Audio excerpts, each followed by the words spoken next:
Olá, meus irmãos, que alegria estar com vocês. Sou Sandoval, filho da luz. Hoje nós estamos em mais uma edição do Palavra Encarnada, dia 2 de setembro, quinta-feira. Vamos juntos, então, meditar o Evangelho do nosso Senhor Jesus Cristo e, como comunidade, nos colocar à escuta, nos perguntar, assim como Maria, o que queres de mim, né? Senhor, eis-me aqui, o que queres de mim, faça-se no meu coração. Que a palavra, então, anunciada seja transformada em atitudes, gestos concretos neste dia, e que o Espírito Santo conduza o meu coração e o seu rumo à santidade, à luz do carisma. Por isso que neste símbolo de unidade, a palavra de Deus se congrega todos os cristãos, todos os católicos do mundo, nós também nos colocamos nessa experiência. Estamos reunidos em nome do Pai, do Filho e do Espírito Santo. Amém. Vinde, Espírito Santo, enchei os corações dos vossos fiéis e acendei neles o fogo do vosso amor. Enviai, Senhor, o vosso Espírito e tudo será criado e renovareis a face da terra. Oremos. Ó Deus, que instruíste os corações dos vossos fiéis com a luz do Espírito Santo, fazei que apreciemos retamente todas as coisas segundo o mesmo Espírito e gozemos sempre de sua consolação por Jesus Cristo, Senhor nosso. Amém. Que o Espírito Santo de Deus conduza os nossos passos, conduza o nosso coração e nos dê a graça de sermos aquilo que o Senhor sonhou para nós. O Evangelho de hoje está no livro de São Lucas. O Senhor esteja conosco, Ele está no meio de nós. Proclamação do Evangelho de Jesus Cristo segundo Lucas. Glória a vós, Senhor. Capítulo 5, versículos 1 a 11. Naquele tempo, Jesus estava na margem do lago de Genezaré, e a multidão apertava-se ao seu redor para ouvir a palavra de Deus. Jesus viu duas barcas paradas na margem do lago. Os pescadores haviam desembarcado e lavavam as redes. Subindo numa das barcas, que era de Simão, pediu que se afastasse um pouco da margem, pois sentou-se e da barca ensinava as multidões. Quando acabou de falar, disse a Simão: avança para águas mais profundas e lançai vossas redes para a pesca. Simão respondeu: Mestre, nós trabalhamos a noite inteira e nada pescamos, mas em atenção à tua palavra vou lançar as redes. Assim fizeram e apanharam tamanha quantidade de peixes que as redes se rompiam. Então fizeram sinal aos companheiros da outra barca, para que viessem ajudá-los. Eles vieram e encheram as duas barcas, a ponto de quase afundarem. Ao ver aquilo, Simão Pedro atirou-se aos pés de Jesus, dizendo: Senhor, afasta-te de mim, porque sou um pecador. É que o espanto se apoderara de Simão e de todos os seus companheiros, por causa da pesca que acabavam de fazer.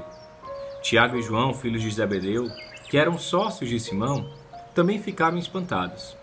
Jesus, porém, disse a Simão: Não tenhas medo, de hoje em diante tu serás pescador de homens. Então, levaram as barcas para a margem, deixaram tudo e seguiram a Jesus. Palavra da salvação, glória a vós, Senhor.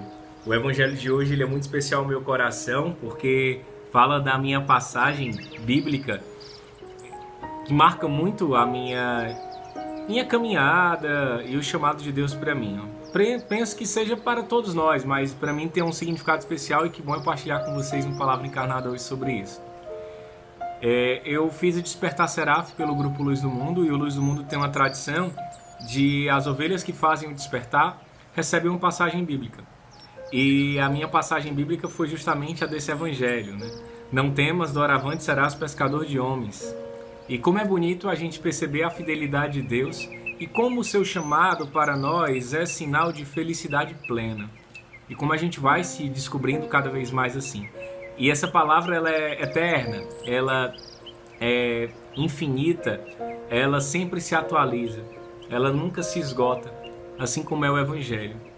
Pois bem, a gente está no início do Evangelho de São Lucas, no momento em que Jesus ele está anunciando a palavra, no momento em que Jesus ele está ali convocando, chamando os seus discípulos e propondo a civilização do amor, justamente o novo reino, não é?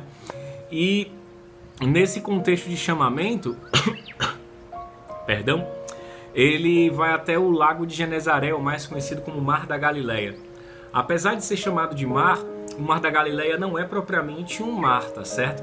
Ele é um grande lago e, por ser muito grande e estar entre colinas e as condições climáticas permitem, é possível que nesse lago haja sim ondas, haja sim algumas mudanças de pressão e muitas ventanias ao ponto de gerar certas tempestades.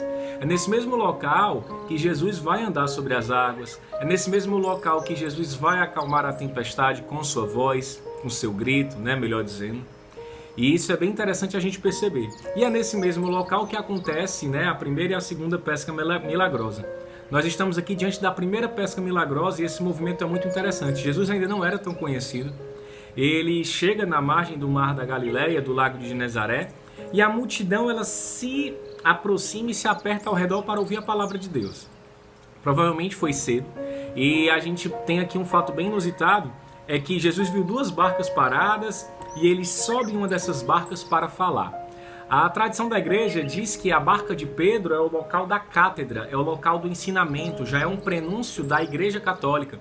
Quando Jesus então ele pede a Pedro permissão para subir em sua barca, porque fisicamente era melhor falar para a multidão escutar, questão do eco e da propagação do som, ali na verdade já era Cristo dizendo, eu vou subir aqui, você será esse pescador, é essa barca que eu quero, a igreja é a minha barca, a igreja vai lançar as redes.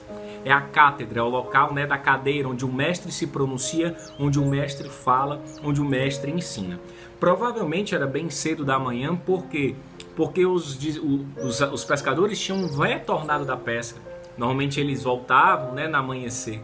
Passaram a madrugada inteira pescando e não conseguiram nada, então eles estavam lavando as redes para as redes não se quebrarem, para as redes não se envelhecerem, para as redes não se fragilizarem.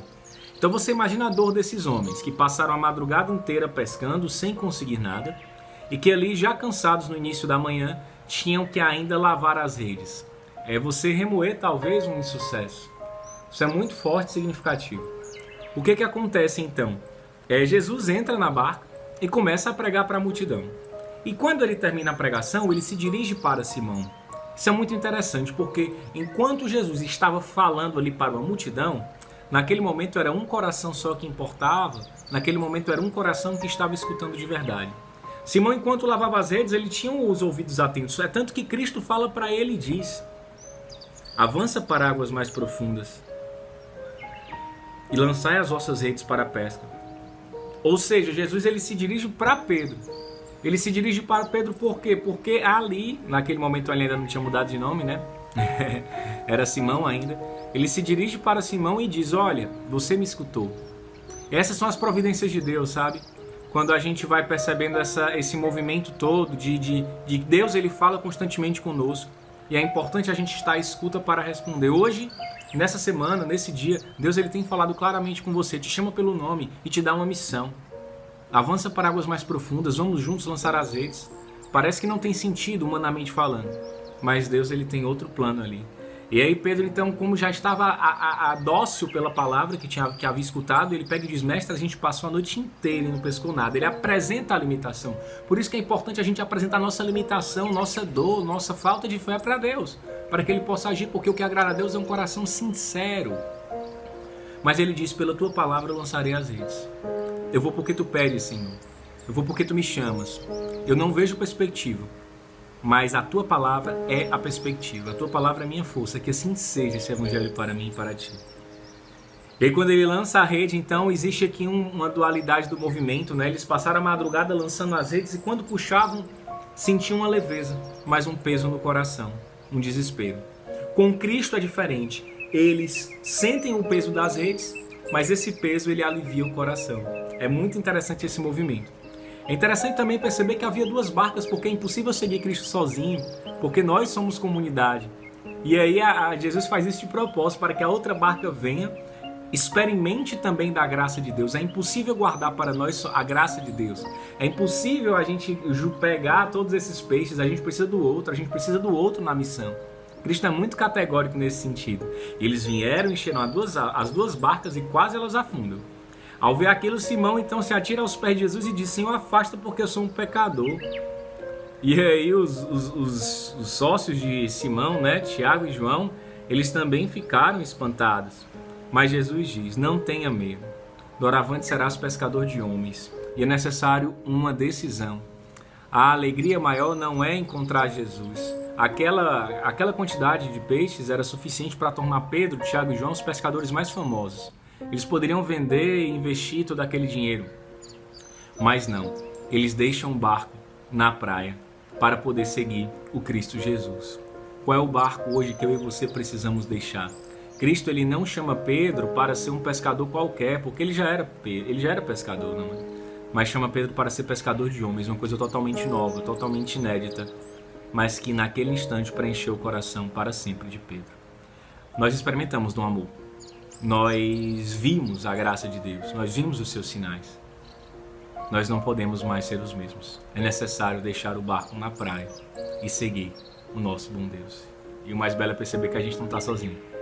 Existem irmãos caminhando conosco nessa oferta diária, para que a luz do Senhor possa alcançar tantos corações quantos forem necessários, e que esses corações, vendo as boas obras, glorifiquem o Pai que está no céu. Estivemos reunidos em nome do Pai, do Filho e do Espírito Santo. Amém. O amor é nossa meta, Cristo é nossa luz. Vamos para cima, vamos para as águas mais profundas. Valeu!